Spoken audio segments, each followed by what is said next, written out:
Je déclare mon meublé, spécialiste de la fiscalité et de l'accompagnement des loueurs en meublé, a le plaisir de vous présenter Je découvre le monde du meublé, le podcast à destination de tous les loueurs en meublé.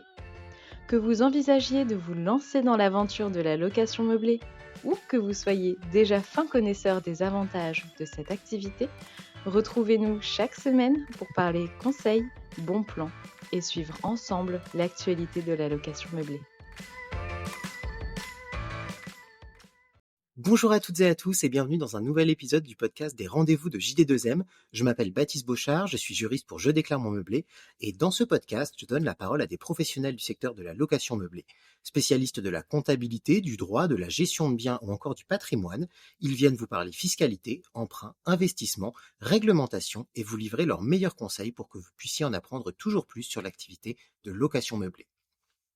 Aujourd'hui, notre rendez-vous sera consacré à un acteur que l'on pourrait qualifier d'incontournable dans le domaine de l'investissement immobilier, le notaire. Quel est son rôle, pourquoi ou encore quand y avoir recours? Voici autant de questions que se posent de nombreux investisseurs, questions auxquelles nous allons tenter de répondre dans ce podcast. Et pour cela, je reçois Nuno, notaire et fondateur du réseau Mon Notaire Conseil. Nuno, bonjour, merci de m'avoir rejoint pour cet épisode. On a dans la première partie évoqué justement tout l'intérêt d'avoir recours à un notaire, le rôle du notaire, bien loin finalement de le résumer à son seul cliché d'acte, de personne qui va finalement venir uniquement constater une vente, mais justement on a un peu passé en revue tout l'intérêt d'aller voir un notaire. Donc évidemment, si vous n'avez pas écouté la première partie de ce podcast, allez d'abord l'écouter. Là maintenant, on va parler de la sortie patrimoine. Cette idée, tu me le disais, c'est que quand on préparait ce podcast, un bien immobilier a une durée de vie limitée, mais il a une durée de vie finalement limitée dans le patrimoine. Parce que il va y rentrer à un moment ou à un autre, et il va finir par en sortir. Donation, succession, vente, les cas de figure sont multiples, mais quoi qu'il arrive, c'est justement tout l'intérêt, c'est que le notaire permet d'envisager ces scénarios, que ce soit de la transmission gratuite, la donation à la succession, ou payante, à savoir justement avec la vente. Ce que je te propose, c'est qu'on essaye un peu de se faire un panorama de ces cas de figure, en commençant plutôt par les cas de donation et de succession, donc la transmission, la cession à titre non onéreux, avec une première question, justement une question qui se pose beaucoup parmi les gens qui font de la location meublée, qui investit en location meublée. Certains pensent que le fait de louer un bien empêche la donation ou la succession. Est-ce que tu peux nous expliquer en quoi finalement ce n'est absolument pas le cas? Alors, tu disais justement, il y a plusieurs types de transmission. La transmission à titre onéreux, donc j'ai une contrepartie, un prix de vente, lorsque je vais vendre à titre onéreux, donc j'ai l'acquéreur qui va me payer un prix, et j'ai la transmission à titre gratuit. Là, j'ai pas de contrepartie. C'est-à-dire qu'en fait, le bien, il va sortir de mon patrimoine et moi, en fait, en contrepartie, je ne reçois rien. En général, déjà, on sait que la transmission à titre gratuit, je la veux que pour les membres de ma famille ou les gens que je veux protéger. Je ne vais pas transmettre le bien à titre gratuit à un acquéreur. Ça me semble assez logique. Eh bien, cette transmission à titre gratuit, soit j'attends et je vais la subir en fait à mon décès, soit je vais l'anticiper. Et l'idée, on l'a vu, c'est que plus je vais anticiper, plus ça va être intéressant, tant d'un point de vue civil que fiscal. Alors, l'idée de dire que, tiens, si je donne, du coup, on sait ça dans toutes les cours de récréation, donner c'est donner, reprendre c'est voler. Donc les gens, ils ont peur de donner parce qu'ils ont peur de manquer. C'est quelque chose qu'on retrouve beaucoup, notamment chez les personnes âgées, parce qu'ils ont vécu des choses qu'on n'a pas connues. Je touche du bois si je peux, ou quelque chose de dur en tout cas. J'espère qu'on ne le connaîtra pas au cours des prochaines années, malgré les annonces récentes. Les gens qui ont peur de manquer, même s'ils ont un gros patrimoine, en fait, ils n'arrivent pas à évaluer ce patrimoine et à se dire combien d'années ils pourraient tenir en fait sur ce patrimoine. Moi, j'ai des personnes qui ont 90 ans qui disent je sais pas si je dois donner à mes enfants parce que je fais comment moi si un jour j'ai besoin. Du coup, j'ai beau leur faire un calcul, c'est très simple en fait. Vu le montant de votre patrimoine, vous pourriez tenir par exemple jusqu'à 180 ans, même avec un gros train de vie. Mais ils ont toujours cette peur. Et cette peur que tu as bien identifiée, on la retrouve pas que chez les anciens. Même chez les jeunes parents, on peut se dire, ouais, mais attends, je donne, mais après, qu'est-ce qui se passe si le bien il est loué? Eh bien, ce qu'on peut faire, c'est démembrer. Démembrer, c'est-à-dire que d'un côté, il va y avoir la nue propriété. C'est cette nue propriété qui va faire l'objet de la donation. Et bien entendu, on va préserver le cadre de vie, les pouvoirs, les revenus au profit des donateurs, la personne qui donne. Et donc, c'est ce qu'on appelle l'usufruit. Cet usufruit, en fait, dedans, il y a deux choses. Il y a le droit d'utiliser et le droit de percevoir les fruits. Toi qui es juriste, voilà, c'est ce qu'on appelait donc en droit latin l'usus et le fructus. Donc l'usus, le droit d'utiliser, fructus, le droit de percevoir les fruits. Donc déjà, ça veut dire que si je donne la nue propriété d'un bien qui m'appartient à mes enfants, bien entendu, en tant qu'usufruitier, je peux continuer de l'habiter, de le prêter et de le louer. Donc les revenus locatifs, que ce soit la location nue ou meublée, c'est toujours pour moi. Donc pas d'inquiétude, vous pouvez et vous devez d'ailleurs transmettre le plus tôt possible la nue propriété à vos enfants et vous préservez votre train de vie, vos revenus pour vous grâce à l'usufruit. Si je résume, effectivement, c'est donc ce que je viens de nous expliquer, c'est ce mécanisme du démembrement. On est en train d'exercer la location meublée et on commence en fait finalement à s'en départir progressivement en donnant la nue propriété, sauf que finalement, au présent, pour la personne qui était habituée, ça ne va rien changer. Elle va continuer à percevoir ses loyers, elle va continuer à pouvoir bénéficier de la fiscalité, notamment quand on parle de location meublée, l'amortissement de l'usufruit est toujours valable, ça ne le remet absolument pas en cause. Donc effectivement, c'est extrêmement avantageux. Et on le disait, après on pourrait se dire justement, si ça change rien, pourquoi démembrer? Sauf qu'en réalité, ça va changer quelque chose, non pas sur le moment, mais au moment où la transmission va devoir se faire. Justement, souvent le cas le plus probable est ensuite du décès, nécessairement. Est-ce que du coup, tu peux nous expliquer notamment quel va être le bénéfice fiscal du démembrement, c'est-à-dire qu'au moment où la succession va devoir avoir lieu, eh bien, quel va être l'intérêt d'y avoir pensé avant et d'avoir opéré le démembrement de son bien? On va prendre un exemple concret. Imagine, je suis propriétaire d'un bien qui vaut 200 000 euros, j'ai un seul enfant et je n'ai pas de conjoint. Je suis seul propriétaire, j'ai un enfant. Eh bien, si je décède sans avoir anticipé que ce bien vaut 200 000 euros, eh bien, mon enfant va devoir payer des droits de succession sur ce bien. Il va bénéficier d'un abattement qui est de 100 000 euros par parent et par enfant qui s'applique tous les 15 ans. Donc, si je n'ai pas transmis du vivant, mon enfant va avoir la totalité de l'abattement. Donc, 200 000 moins 100 000, il va rester taxable dans ma succession 100 000. Sur ces 100 000, mon enfant va payer des droits de succession au barème progressif qui va de 5 à 45%. Là, en l'occurrence, il va être dans la tranche à 20%. Et pour tenir compte des tranches inférieures, en fait, je vais enlever 1806 euros. Donc, en fait, ça va faire payer à mon enfant 20 000 moins 1806. Bref, allez, donc dans les 18 894, ça va être ça, 18 894 euros. Un petit peu moins de 19 000 euros. Ça, c'est si je ne fais rien de mon vivant. Alors que si je transmets la nue propriété justement de mon vivant, au lieu que mon enfant recueille le bien au moment de la succession, il va être propriétaire de suite, au moment de l'acte de donation, et moi je vais garder l'usufruit pendant toute ma vie, et mon usufruit va s'éteindre à mon décès sans aucune taxation. Alors là, Baptiste, où c'est très intéressant, c'est qu'au moment de la donation, déjà je regarde la valeur aujourd'hui, et non pas la valeur à mon décès. Donc plus je suis jeune, plus j'ai une grande espérance de vie, plus le bien a une chance de se revaloriser, quand on parlait de total return tout à l'heure. Donc si je prends mon bien et qu'au jour de la donation, le bien vaut 200 000, et que par exemple, imagine, tu as un parent qui a, allez, on va dire 54 ans. Il est dans la catégorie entre 51 et 61 ans. L'usufruit se calcule par tranche de 10 ans. C'est le Code général des impôts qui établit un barème qui est un peu basé sur l'espérance de vie. Plus je suis jeune, plus j'ai une grande espérance de vie, plus mon enfant est censé attendre longtemps pour récupérer l'usufruit. Donc plus je suis jeune et plus l'usufruit que je conserve a une forte valeur. Dans notre exemple, si le parent qui va donner le bien a 54 ans, son usufruit vaut 50%. Donc je transmets un bien qui vaut 200 000, mais fiscalement, j'efface 50% de l'addition.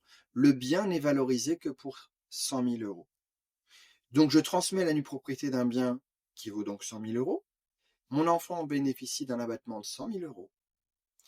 Droit de donation à payer 0. À mon décès le plus tard possible, l'usufruit va s'éteindre sur ce bien sans aucune taxation, donc je viens de gagner 100 000 de base. Encore une fois, si le bien s'est revalorisé, Baptiste, parce que dans mon exemple, la personne qui donne est très jeune, elle a 54 ans, avec une espérance de vie qui va être de au moins 30 ans, imagine le bien en 30 ans double de valeur. Même si le bien vaut 400 000 euros au décès, il n'y aura jamais de droit de succession ni sur l'usufruit qui s'est éteint, ni sur la prise de valeur entre les 200 000 et les 400 000. Chose qui va être très intéressante dans notre total return dans le patrimoine familial. Oui, effectivement, pour revenir sur ce que tu disais, c'est vrai que parfois, quand on entend pour la première fois parler d'usufruit et de nue propriété, on ne sait pas en fait dans la valeur totale du bien ce qui est recouvert par l'usufruit et la nue propriété. Donc c'est bien, tu l'as très bien expliqué. En fait, la valeur de l'usufruit, et donc par définition celle de la nue propriété, en fait, va se calculer par rapport à l'âge de l'usufruitier, de celui qui donne la nue propriété. Donc c'est par tranche, effectivement. Donc là, dans ton exemple, on était pile à 50%. Mais évidemment, plus on donne tard dans la vie, moins l'usufruit vaut. Plus on donne tôt, plus il est important. C'est ça. Et ce sont donc deux vases communicants. La nue propriété et l'usufruit, de l'autre côté, ensemble, ça constitue la pleine propriété, donc la valeur totale de votre bien. Forcément, plus mon usufruit a une forte valeur, plus la nue propriété donnée est faible. Plus je vieillis et plus mon usufruit baisse parce que mon espérance de vie baisse, et donc plus la valeur de la nue propriété augmente. Donc l'intérêt, c'est de donner quand la valeur de la nue propriété est la plus faible, la plus basse possible, donc lorsque l'usufruit est le plus haut, donc lorsque je suis le plus jeune possible. Donc, merci pour cette précision, effectivement, donc c'est absolument important, et puis encore une fois, justement, parce que le démembrement, lui, n'impacte absolument pas l'activité de location meublée au moment où elle est exercée. C'est ça aussi qu'il faut bien garder à l'esprit, et c'est justement aussi parce que ce démembrement, en plus, il a un autre intérêt au-delà de l'intérêt fiscal. Il a un intérêt qui d'ailleurs vaut de manière générale pour quel que soit le sujet dès qu'on commence à parler de succession, c'est qu'il permet quand même à quelqu'un d'organiser sa succession, de ne pas laisser les héritiers devoir se débrouiller avec ça. Alors on le sait, c'est aussi, on va peut-être, là il y aurait énormément à dire, pas que sur l'investissement, donc on va pas nécessairement revenir sur à quel point le rôle du notaire est important à ce moment-là, évidemment, parce que là ce serait carrément presque un cours de droit notarial qu'il faudrait qu'on fasse ensemble. Mais voilà, c'est important de le rappeler aussi, c'est que le démembrement, au-delà de son avantage fiscal, il a aussi un avantage presque entre guillemets en nature, c'est qu'il permet d'organiser beaucoup plus sereinement la transmission, la succession d'un bien immobilier, plutôt que justement de devoir laisser les héritiers se débrouiller avec tout ça. Et justement, en plus, tout l'avantage de ce démembrement, c'est que ensuite, les héritiers qui vont récupérer, parce qu'encore une fois, ça peut être fait pour un bien loué, les héritiers peuvent ensuite très très facilement choisir de continuer l'activité, ou bien de choisir d'y mettre fin, mais dans ce cas-là, attention, s'il y a un locataire de longue durée dans le bien, il y aura certaines conditions pour le récupérer, que ce soit s'ils veulent vendre, s'ils veulent y habiter eux-mêmes. Ça, on va pas forcément revenir à l'occasion de ce podcast sur ces points-là. Mais voilà, c'est important de le savoir aussi que finalement, après, une fois qu'on récupère la pleine propriété du bien, on est libre ou de continuer ou d'arrêter, même si pour arrêter, il faudra évidemment quand même cocher certaines cases, puisque le locataire de longue durée est protégé. J'ai du coup maintenant envie de t'emmener sur un autre sujet qui va être cette fois-ci la transmission à titre onéreux, la vente, parce que là aussi encore une fois c'est un petit peu la même chose que pour l'achat. Le rôle du notaire un peu réduit finalement, l'acheteur et le vendeur voient finalement encore une fois le notaire comme celui devant lequel on est forcé de passer à la fin, mais là ça fait un peu écho à tout ce qu'on avait dit. Le notaire, justement, il a un rôle extrêmement important pour le vendeur. Le premier, c'est certainement justement l'anticipation de la fiscalité. Et c'est là, enfin, qu'on en arrive à cette question de la plus-value. C'est quelque chose qu'il faut anticiper à l'avance. Est-ce que tu peux peut-être nous expliquer globalement ce que c'est que la plus-value, plus particulièrement pour la vente d'un bien meublé? On sait que ça a évolué dernièrement. Voilà, est-ce que tu peux commencer par nous parler un petit peu de cette fiscalité de la plus-value et en quoi c'est important de l'anticiper, notamment si on s'est lancé dans une activité pour ensuite, avec le but peut-être après de vendre le bien. Eh bien Baptiste, on disait que la plus-value immobilière, c'est la différence entre le prix de vente et le prix d'acquisition. Donc si j'ai acheté un bien 100 et que je le revends 200, j'ai une plus-value de 100. Cette plus-value de 100, va être taxable, d'accord? En France, comme je disais, l'État part du principe que si j'ai spéculé sur un bien immobilier, je dois partager cette valeur ajoutée, cette plus-value, avec l'État. La part de l'État, en fait, va dépendre, est-ce que je suis un vendeur en nom propre, personne physique, ou est-ce que je suis une société? Si je suis un vendeur en nom propre, personne physique, cette plus-value va être taxée à ce qu'on appelle la plus-value des particuliers, au taux actuel de 36,2%, qui contient deux choses, des prélèvements sociaux, le taux de 17,2%, et de l'impôt sur revenu au barème forfaitaire, quel que soit votre taux d'imposition à l'IR, ça sera le même barème pour tout le monde, un barème de 19%. Donc 19 plus 17,2, ça va me faire 36,2, avec des abattements pour durée de détention. On rentrera dans les détails juste après. Mais déjà, on sait que le fait générateur, c'est le moment de la vente finale, lorsqu'il va y avoir ce transfert de propriété, lorsque le bien sort de mon patrimoine. Pour autant, tu l'as justement dit, c'est pas au moment de la vente finale que je dois me poser ces questions. c'est en amont. Parce qu'au moment de la vente finale, le notaire, il va juste constater le transfert de propriété du vendeur au profit de l'acquéreur et le paiement du prix de l'acquéreur au profit du vendeur. Et donc les conséquences fiscales pour les deux. On parle souvent de passage obligatoire chez le notaire parce qu'en effet, cette vente finale, obligatoirement, elle doit être signée devant un notaire lorsqu'il s'agit d'une transaction sur un bien immobilier en France. Pour autant, si je ne veux pas subir, c'est en amont, c'est au moment de la promesse, et voire même avant la promesse que le vendeur doit se poser la question. Mais quelles sont les conséquences de cette vente? Qu'est-ce que ça va engendrer pour moi? Parce que si j'achetais un bien 100, que je vais le vendre 200, et que je pense garder 200 dans mon patrimoine pour faire d'autres choses, mais qu'au final l'État va se servir, va me ponctionner, va me déduire la plus-value, bah forcément il faut que je le sache en amont. Parce qu'aujourd'hui en France, la plus-value immobilière, notamment lorsque je suis un vendeur particulier, eh bien, c'est pas qu'elle est indolore, mais en fait je ne la vois même pas. Elle est prélevée directement le jour de la vente sur le prix de vente par le notaire. Ça n'a pas toujours été le cas. Avant, c'était le vendeur qui encaissait son prix de vente chez le notaire et qui ensuite devait faire sa déclaration et aller payer lui-même son impôt à l'État. On a pu observer que certains vendeurs oubliaient, entre guillemets, de redéclarer et donc d'aller payer leur plus-value. Et du coup, l'État s'est dit, bah tiens, on a un officier public ministériel en qui on a confiance, qui est le notaire, on va lui demander à lui, avant même de verser le prix de vente au notaire, de piocher la partie qui revient à l'État pour reverser cet impôt, donc cet impôt sur la plus-value immobilière à l'État. Alors, ce que je recommande, Baptiste, c'est de prendre rendez-vous chez votre notaire dès que vous avez un projet de vente pour voir est-ce que je bénéficie d'un des cas d'exonération, parce qu'il y en a plusieurs. Si je ne bénéficie pas d'un cas d'exonération, quel va être le montant de la plus-value? Et est-ce qu'il y a des sources d'optimisation? Est-ce que, par exemple, je dois attendre, parfois il suffit d'attendre quelques jours pour bénéficier d'un abattement supplémentaire, vu que les abattements, en fait, c'est par année de détention. Et à chaque date anniversaire, j'ai trop de gens qui font pas attention à ça et c'est dommage. Ça peut vous faire perdre quelques centaines, voire quelques milliers d'euros en fonction de la date de signature. Donc si par exemple votre date anniversaire c'est en juin et que vous signez la promesse de vente en janvier, on sait qu'en général on a 3 mois entre une promesse et une vente, bah, peut-être qu'il faudra négocier avec votre acquéreur un délai un petit peu plus long. On en parlait tout à l'heure des choses à voir avec le vendeur et le notaire. Bah, peut-être dire à votre acquéreur, bah tiens, au lieu de signer en avril, donc au lieu que ce soit 3 mois, on va prévoir un délai un petit peu plus long. On va signer en juin, juste après ma date anniversaire. Comme ça, bah, je vais bénéficier d'un abattement supplémentaire. En tout cas, il faut anticiper ces choses avec votre notaire.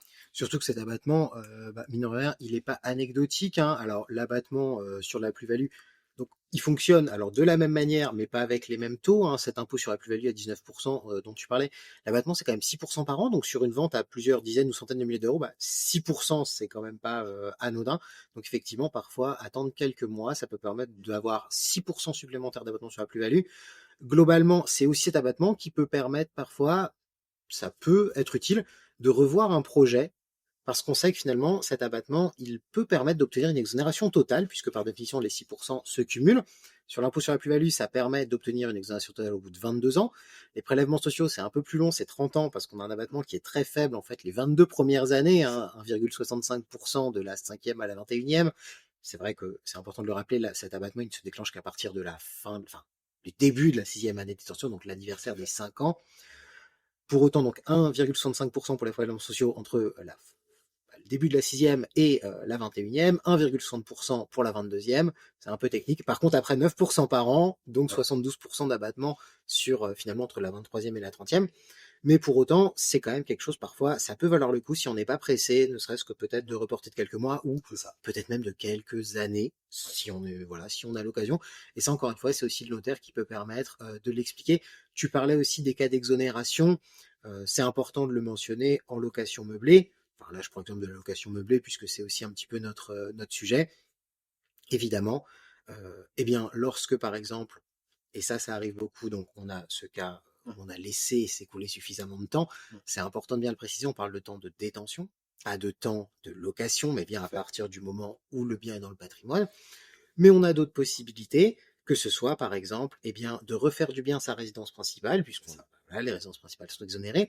Il y a aussi peut-être une possibilité sur laquelle j'aimerais te faire revenir, parce qu'elle est peut-être un peu plus technique, moins connue, c'est le fait de vendre un bien pour acquérir ou faire construire sa propre résidence principale, qui permet également d'être exonéré de plus-value. Mais ça, il y a quand même des conditions. Est-ce que peut-être tu peux nous en dire un petit mot, nous préciser ces conditions, parce qu'encore une fois, c'est assez peu connu. Et pourtant, c'est un cas de figure qui peut arriver un certain nombre de fois. Tout à fait, c'est un cas de figure qui correspond notamment à beaucoup d'investisseurs immobiliers. Souvent, les investisseurs préfèrent acheter un bien à titre d'investissement plutôt qu'à titre de résidence principale, en tout cas sur leurs premiers investissements. Eh bien, sur la première cession d'une résidence secondaire, vous allez pouvoir bénéficier d'une exonération totale de plus-value, donc zéro, on passe de 36,2 à zéro à payer, si je remplis deux conditions. Première condition, ne pas avoir été propriétaire de ma résidence principale depuis plus de 4 ans. Attention, pour ceux qui sont nus propriétaires parce que vos parents, par exemple, vous ont donné la nue propriété, si vous vivez avec vos parents dans le logement familial qui constitue la résidence principale de tout le monde, du coup, vous ne remplissez pas cette condition. Donc, ne pas être propriétaire de sa résidence principale depuis plus de 4 ans. Deuxième condition, avec le prix de vente, je m'engage à acheter une résidence principale dans un délai de 2 ans maximum à compter de ma vente qui va bénéficier de l'exonération. Donc, imagine, je n'ai jamais été propriétaire de ma résidence principale, je cède là, en avril 2025, une résidence secondaire. Eh bien, j'ai 2 ans, donc pour racheter une résidence principale, donc j'ai jusqu'à avril 2027 pour racheter une résidence principale, et je devrais prouver à l'administration fiscale que j'ai bien parfait cette obligation de remploi. Attention, petite précision, ça ne fonctionne que pour un logement. On a des investisseurs qui ont essayé de faire jouer ça sur des immeubles de rapport. Alors, il y en a pour qui c'est passé, ils n'ont pas été contrôlés, mais attention, en cas de contrôle, ça ne bénéficiera qu'à un seul des logements de votre immeuble de rapport. D'accord ? Donc, que le bien soit en copropriété ou non, eh bien, c'est pour la cession d'un seul logement et la première cession d'un logement à titre de résidence secondaire pour acheter une RP. Très bien. Alors, merci beaucoup. Là, encore une fois, donc, on était sur ce passage un petit peu d'anticipation. On va arriver maintenant justement au moment de la vente. Et là, encore une fois, le notaire, il peut intervenir notamment en aidant le vendeur. Donc là, cette fois-ci, on va prendre le point de vue plutôt du vendeur, notamment pour l'aider et le guider dans tous les points qu'il aura à vérifier avec ce futur acquéreur et peut-être pour le guider dans une, peut-être pas une obligation, mais du moins une recommandation, quelque chose qui est important, que tu m'as beaucoup souligné quand on a préparé ce podcast, c'est l'importance pour le vendeur d'être transparent dans la vente. Et moi, j'ai envie de te faire revenir justement sur cette notion. Tu m'as dit être transparent. Tout le monde, globalement, ça tombe un peu sous le sens. Mais ça veut dire quoi finalement être transparent quand on est un vendeur? Qu'est-ce qu'il faut dire? Sur quoi il est important d'alerter, d'informer son acquéreur. On sait que beaucoup de vendeurs peuvent être tentés parce qu'ils ont peur que finalement la vente ne se conclue pas, enfin, tentés parfois de passer sous silence sur certains points. Et donc, est-ce que tu peux nous donner un petit peu ton sentiment là-dessus? Est-ce qu'on peut passer certaines choses sous silence? Qu'est-ce qui engage la responsabilité du vendeur s'il ne communique pas? Enfin, voilà, il y a beaucoup de questions, la question des impayés, des procédures en cours. Voilà, est-ce que tu peux essayer de nous faire un petit panorama de toutes ces choses que même si on n'a pas forcément envie d'en parler quand on est vendeur, c'est quand même important de le faire pour que justement la vente se passe dans les meilleures conditions et qu'il n'y ait pas de litige par la suite. Dans la vie comme en immobilier, la peur, ça fait partie des pires conseils que tu puisses avoir et c'est le plus mauvais guide. Pourquoi ? Parce qu'en fait, la peur, ça va te braquer dans le niveau d'information que tu as délivré à ton acquéreur. Il faut savoir que en tant que vendeur, il y a des obligations. Il y a des obligations légales, elles sont prévues dans le Code civil et cela depuis 1804. Il y a un devoir d'information du vendeur et ce devoir d'information ne fait que croître eu égard aux évolutions législatives, réglementaires, mais également jurisprudentielles. La jurisprudence sont les arrêts. Lorsqu'il y a un contentieux, en fait, on va devant un tribunal et le tribunal donc va trancher qui a raison, qui a tort. Et donc, les tribunaux sont souvent plus cléments et favorables aux acquéreurs, souvent vus comme la partie faible, versus le vendeur, souvent vu comme la partie forte. Au titre des obligations d'information, il y a de plus en plus de choses, et c'est pour ça qu'on voit l'augmentation du volume d'un acte de propriété. Moi, j'ai commencé à exercer en 2007. Je pense que mon acte avec l'ensemble des annexes, ça devait faire peut-être une 40aine de pages. Aujourd'hui, un acte avec l'ensemble des annexes, je suis souvent à plus de 300 pages, voire même si c'est un bien en copropriété, plus de 500 pages. On voit ici que le devoir d'information du vendeur ne fait que croître. Au titre de ces informations, et notamment tous les diagnostics immobiliers. Il y en a de plus en plus. Amiante, plomb, termites, gaz. électricité, DPE, diagnostic de performance énergétique, des choses qui sont tellement techniques qu'en fait le vendeur ne maîtrise pas. Et c'est pour cela qu'en fait il y a une profession qui existe, hein, la profession de diagnostiqueur immobilier, en fait qui vous aide à faire ces diagnostics qui sont obligatoires. C'est-à-dire qu'aujourd'hui, je ne peux pas vendre un bien immobilier, même si l'acquéreur est d'accord. C'est-à-dire que moi, je vais te vendre un bien immobilier, tu me dis, bon, non, c'est OK, je te l'achète en l'état. Non, j'ai l'obligation de te délivrer cette information et j'ai l'obligation de passer par un professionnel, par un diagnostiqueur immobilier qui va me prendre quelques centaines d'euros pour que je puisse te donner ces informations qui sont impératives pour que je puisse te vendre un bien et qu'on puisse te purger ton droit de rétractation. Sans ces documents, même si on signe une promesse de vente, tant que je t'ai pas délivré ces documents, ton droit de rétractation ne commence pas à courir. Donc tu nous parlais tout à l'heure, enfin dans la première partie de ce podcast, du droit de rétractation qui courait pendant 10 jours, Oui. c'est bien ça. Mais en fait, ces 10 jours, ils commencent à courir qu'à partir du moment où l'ensemble des documents ont été fournis. Donc c'est pas nécessairement, si on signe mais qu'il n'y a pas tous les documents qui ont été fournis, s'il n'en manque ne serait-ce qu'un, Oui. en fait finalement, on se rend compte qu'on a une durée de rétractation qui peut Exactement. aller beaucoup plus loin que uniquement 10 jours. C'est important de le savoir, qu'on soit vendeur ou acquéreur d'ailleurs. Exactement, parce que souvent les gens ont envie de sceller ce consentement, cet échange de consentement entre le vendeur et l'acquéreur. Le code civil en fait nous dit que dès lors qu'il y a un accord sur la chose et sur le prix, la vente est parfaite. Ça, c'est la théorie. En pratique, dans nos contrats, on diffère le transfert de propriété parce qu'on ne va pas être d'accord dès qu'on se tape dans la main. Ok, c'est bon, on est d'accord sur la chose et sur le prix, mais tu n'es pas encore propriétaire de mon bien. Parce qu'on va différer le transfert de propriété au moment où moi, je vais recevoir mon prix de vente, forcément, et entre notre accord, l'offre d'achat, la promesse de vente et la vente finale, il y a plusieurs étapes. Et le notaire doit justement vérifier la bonne réalisation des conditions suspensives, la purge de ton droit de rétractation en tant qu'acquéreur, la purge des droits de priorité ou des droits de préemption, que ce soit du locataire, de la mairie, de la SAFER pour un bien agricole. Bref, il y a plein de choses à vérifier qui font que le transfert de propriété ne peut pas être immédiat. Mais en tout cas, si on doit revenir donc sur le devoir d'information qui ne fait que croître du vendeur, outre les diagnostics immobiliers, eh bien dès lors qu'il y a un vice sur le bien, dès lors que j'ai eu par exemple un sinistre suite à une catastrophe naturelle, je dois informer mon acquéreur. Parce que peut-être que ce sinistre peut se reproduire dans le futur. Et c'est quelque chose que l'acquéreur doit appréhender dans le cadre de son investissement pour savoir s'il est OK ou non. Et là où je disais que la peur, c'est le pire de tes conseillers, eh bien, si tu as peur que ton acquéreur ne donne pas suite, surtout sur un marché immobilier comme en ce moment, qui est néfaste, hein, parce qu'on est quand même sur moins 45% de transactions lissées sur 2 ans, c'est pas rien. Les vendeurs, s'ils ont une obligation, une pression de vendre, la fausse bonne idée, c'est de dire, bon, je vais pas trop en dire, parce que sinon mon acquéreur il risque de pas donner suite. Ouais, mais ne pas trop en dire, c'est une chose. Mais ne pas parfaire à mes obligations légales, ne pas dire le strict minimum, c'est autre chose. Et je peux être condamné pour cela, et notamment, je peux être condamné pour garantie des vices cachés. Si en tant que vendeur, j'ai délibérément maquillé, caché, modifié quelque chose pour éviter que l'acquéreur ne donne pas suite, eh bien, je peux être condamné donc à des dommages et intérêts, et même pour des choses très importantes, ça peut même aller jusqu'à la nullité de la vente. Donc vraiment, fausse bonne idée de ne pas dire les choses. Si vous avez eu un problème sur le bien, il faut être transparent, hein, ce devoir de transparence, ce devoir d'obligation d'information du vendeur vis-à-vis de l'acquéreur. On en parlait aussi peut-être dans le cadre de la vente d'un bien qui est actuellement affecté à une activité de location meublée, de ne pas aussi oublier de mentionner l'éventuelle existence d'impayés du locataire, autre chose comme ça. On en parlait, hein, si on se focalise précisément sur cette activité. Il y a aussi des précisions, par exemple l'avenir du dépôt de garantie ou les impayés du locataire. Pourquoi est-ce que c'est important aussi de les mentionner auprès de son acquéreur lorsqu'on vend un bien qui fait l'objet au moment de la vente d'une activité de location meublée? En fait, un acquéreur qui va acheter un bien qui est loué ou qu'il veut louer, son but c'est quoi? C'est d'avoir des loyers. Donc il faut qu'il sache quelle est la santé financière du bien, mais également du locataire. Si en face il s'endette en général pour 20 ans, voire peut-être sur 25 ans, et qu'il n'y a pas de loyer, je te prends un exemple concret. J'ai encore eu hier une personne assez désespérée qui me contacte parce qu'elle a acheté un bien immobilier il y a 3 ans. En fait, ça fait 2 ans et demi qu'elle n'a pas de loyer. Elle a mis 2 ans et demi en fait pour pouvoir, et on parle d'un bien en plus qui est un bien professionnel.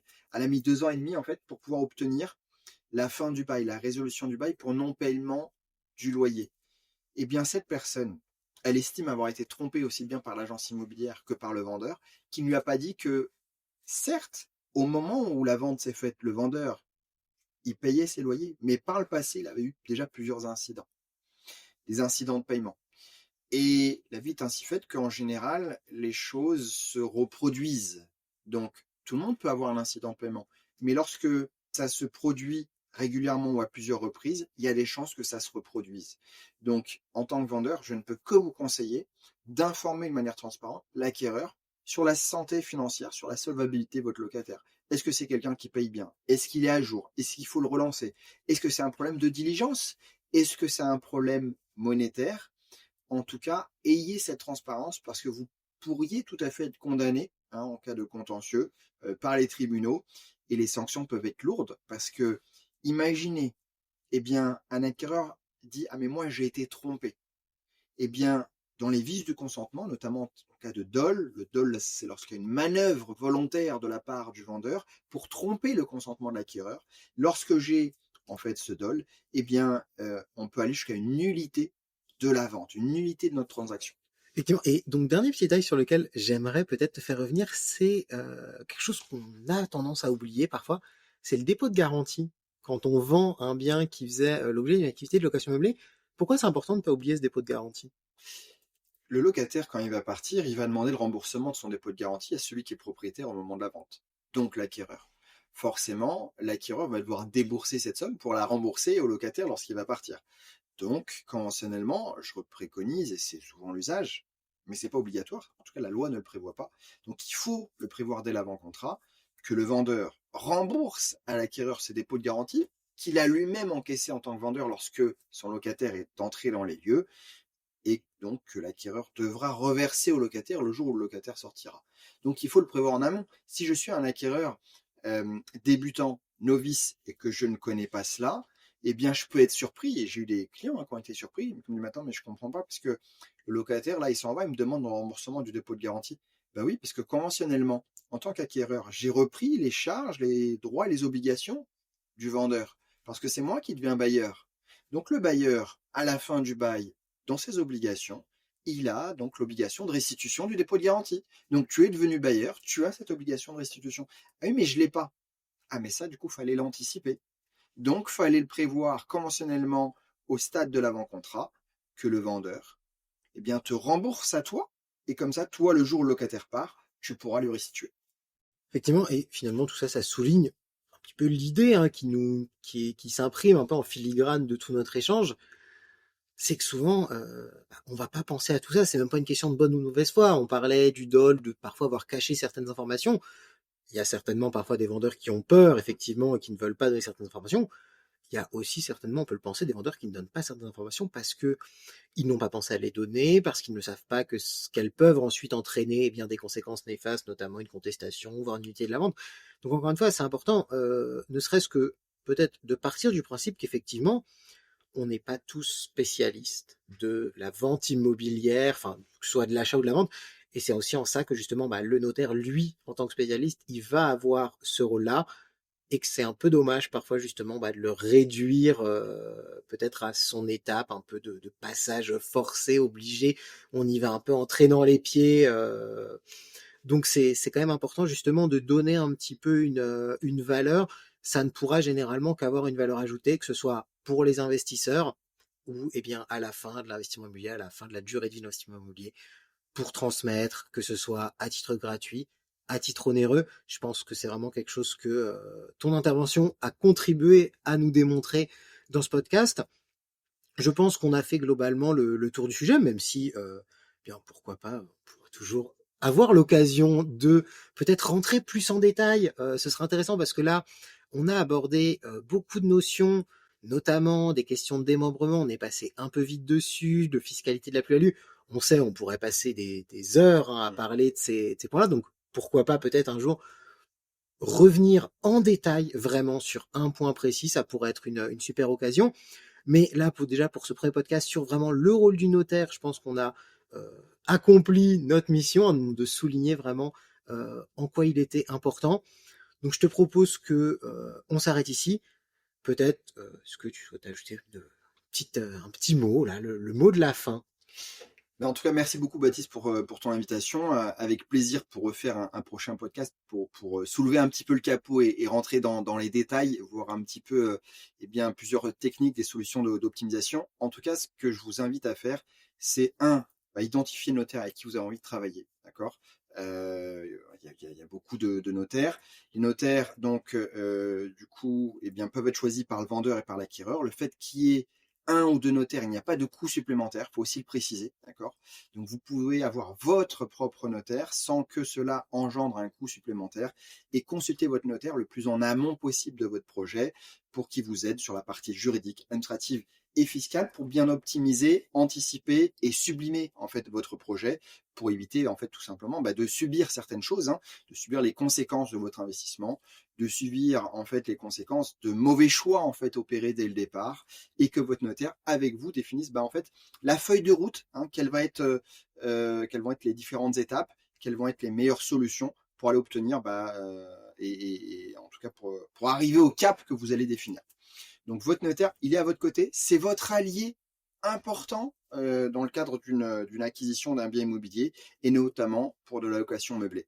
Donc n'hésitez pas à consulter votre notaire. Et c'est la raison, en fait, Baptiste, si tu veux, pour laquelle nous, en fait, on a donné le nom à notre réseau de Mon Notaire Conseil. C'est pour expliquer ça. C'est votre notaire qui est là pour vous conseiller au cours de toutes les étapes importantes de leur vie. Et c'est le rôle de chacun des notaires. Donc voilà, contactez le notaire de votre choix et faites-vous bien conseiller. Si vous avez aimé notre podcast, faites-le nous savoir et n'hésitez pas à vous rendre sur notre site internet, à nous suivre sur les réseaux sociaux ou encore à nous contacter directement par téléphone ou par mail à l'adresse contact@jedéclaremonmeublé.com.